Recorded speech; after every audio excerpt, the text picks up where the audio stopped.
మాచర నియోజకవర్గం వెలుదుర్తి మండలంలో గుండ్లపాడుకు చెందినటువంటి ఇద్దరు తెలుగుదేశం కార్యకర్తలు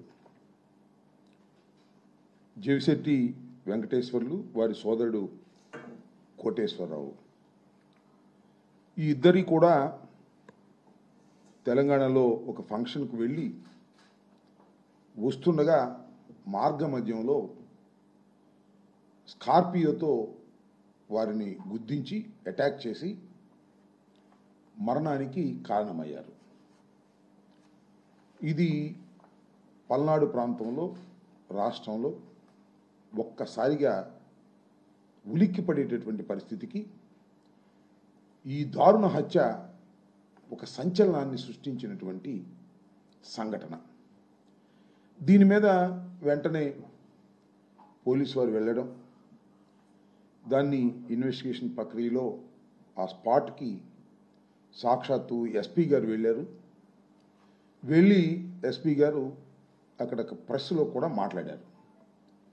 మాట్లాడినప్పుడు ఆయన చెప్పిన మాటలు మీ అందరూ వినే ఉంటారు, వినకపోతే వినవలసిందిగా కూడా నేను ఈ సందర్భంగా చెప్పదలుచుకున్నాను. ఆయన ఏమన్నాయంటే, ఇద్దరు చనిపోయారు, జేవిశెట్టి వెంకటేశ్వర్లు అదేవిధంగా కోటేశ్వరరావు.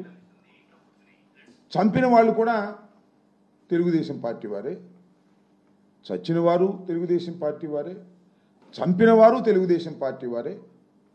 ఆ గ్రామంలో ఉన్న కక్షల కారణంగా వారు చనిపోయారు, దీని మీద ఇన్వెస్టిగేషన్ చేస్తున్నామని చెప్పారు. That is the first reaction from the police. అంతేకాదు, తెలుగుదేశానికి సంబంధించినటువంటి పత్రికలుగా పేరుగాంచినటువంటివి ఆంధ్రజ్యోతి, ఈనాడు, నేను ప్రత్యేకంగా మీకు చెప్పాల్సిన అవసరం లేదు, రాష్ట్ర ప్రజలకు కూడా చెప్పాల్సిన అవసరం లేదు. వాళ్ళు కూడా రాసినటువంటి రాతలు కానీ వారి టీవీల్లో చెప్పింది కానీ, ఇద్దరు తెలుగుదేశం కార్యకర్తలు దారుణ హత్యకు గురయ్యారు, చంపిన వాళ్ళు కూడా అదే గ్రామానికి చెందిన వారు, ఆధిపత్య పోరు కోసం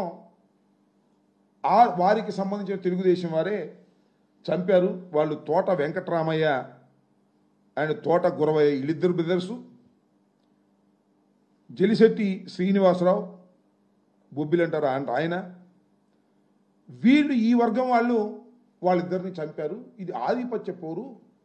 రేపు జరగబోయేటటువంటి గ్రామ ప్రెసిడెంట్కు సంబంధించిన ఎన్నికల్లో వారి ఆధిపత్యం కోసం వీరిద్దరిని చంపారు అనేటువంటి మాట కూడా వారి పత్రికలే రాశాయి. దీనిలో ఎవరు చెప్పింది కాదు. దానిలో ఈనాడులో రాసింది నేను చదివి వినిపిస్తాను, తెలుగుదేశం పత్రిక కాబట్టి. శనివారం వెల్దుర్తి మండలం బొందిలవీడులో